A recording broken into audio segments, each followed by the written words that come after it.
Indonesia menjadi kawasan yang berpotensi terpapar virus Penambahan corona karena banyak kasus jalur baru Ini adalah saat sebanyak kasus baru COVID-19, sehingga total kasus COVID-19 di Indonesia sebanyak 406.945 kasus.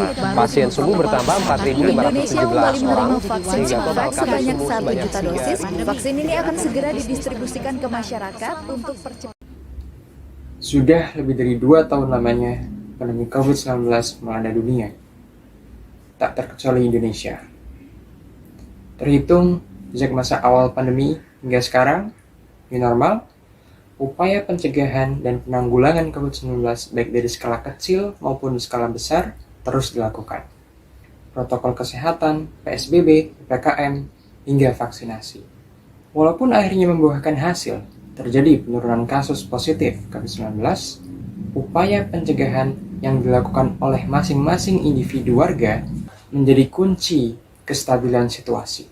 Terlebih berjalannya waktu, mutasi virus kian marak, virulensinya pun berbeda-beda, dan bahkan berpengaruh langsung kepada penurunan efektivitas vaksin. Salah satu upaya pencegahan infeksi virus yang juga sering dilakukan adalah dengan mengkonsumsi produk baik itu makanan atau minuman yang mampu menstimulasi sistem kekebalan tubuh atau sebagai imunomodulator.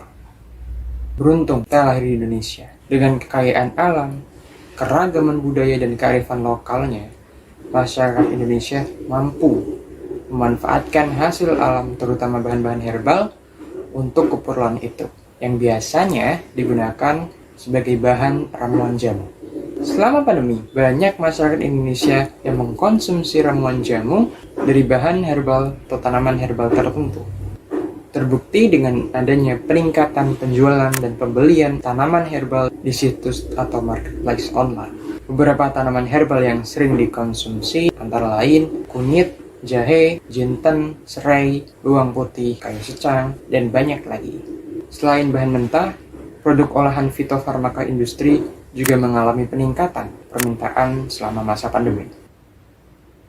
Namun di balik itu, masalah serius terjadi. Kemajuan teknologi informasi dan komunikasi menjadikan mudahnya masyarakat untuk mengakses informasi apa saja yang tidak jelas di media sosial, situs blog tertentu, maupun aplikasi pesan singkat. Dan ini tidak sejalan dengan tingkat pemahaman, pengetahuan, dan literasi masyarakat, khususnya tentang tanaman herbal dan ramuan jamu. Kenyataan ini membuat masyarakat di Indonesia kerap kali gagal paham, mendapatkan informasi yang salah, false news, dan hoax yang berujung merugikan bagi masyarakat luas. Praktik yang demikian tentu akan menambah masalah, dan ini menjadi ancaman bagi kesehatan masyarakat di Indonesia. Oleh karena itu, diperlukan tenaga ahli yang tahu mendalam tentang obat dan punya akses terbuka terhadap masyarakat. Dalam rangka sosialisasi, upaya edukasi dan promosi kepada masyarakat dalam rangka meningkatkan pengetahuan dan praktik tentang kejamuan dan obat-obatan tradisional lain yang berguna selama masa pandemi. Sivitas Apoteker. Sivitas Apoteker yang dimaksud yakni kelompok mahasiswa farmasi maupun mahasiswa apoteker dan apoteker komunitas. Jumlah kelompok ini di Indonesia sangat berlimpah. Jumlah perguruan tinggi farmasi di Indonesia bahkan salah satu yang paling banyak di dunia. Sementara jumlah mahasiswa farmasi di Indonesia berdasarkan tahun 2016 yakni lebih dari 81.500. Di beberapa daerah di Indonesia seperti Jakarta dan Yogyakarta, ketersediaan apoteker di sana bahkan sudah oversupply. Besarnya modal ini menjadikan aset yang sangat potensial untuk kemudian didayagunakan sebagai tenaga ahli untuk mempercepat peningkatan pengetahuan dan praktik masyarakat di Indonesia tentang kejamuan dan obat tradisional sebagai upaya penghalauan false news dan hoax. Dalam praktiknya, mahasiswa bertugas sebagai tim verifikasi, melakukan penelitian berkaitan dengan tanaman dan jamu herbal yang eksis di masyarakat, membuat database.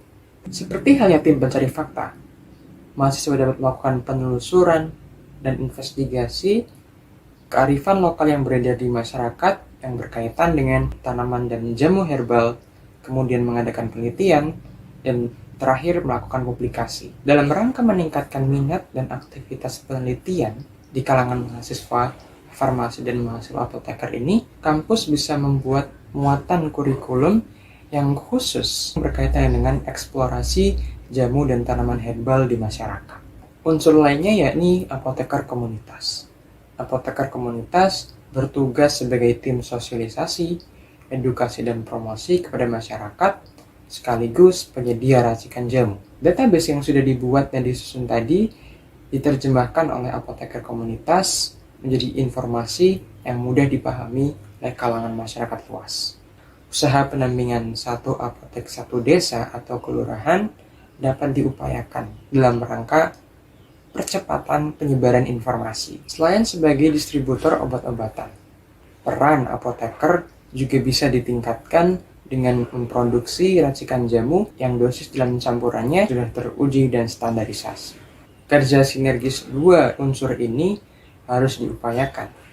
Pemerintah selaku stakeholder tertinggi dapat melakukan intervensi dari segi regulasi, monitoring dan kontrol, serta pemberian insentif. Sumber daya manusia yang melimpah dan tepat guna ini menjadikan Civitas Apoteker memegang peranan vital dan efektif dalam upaya menjaga kesehatan masyarakat melalui penguatan pengetahuan dan praktik kejamuan serta obat-obatan tradisional lainnya di masa pandemi.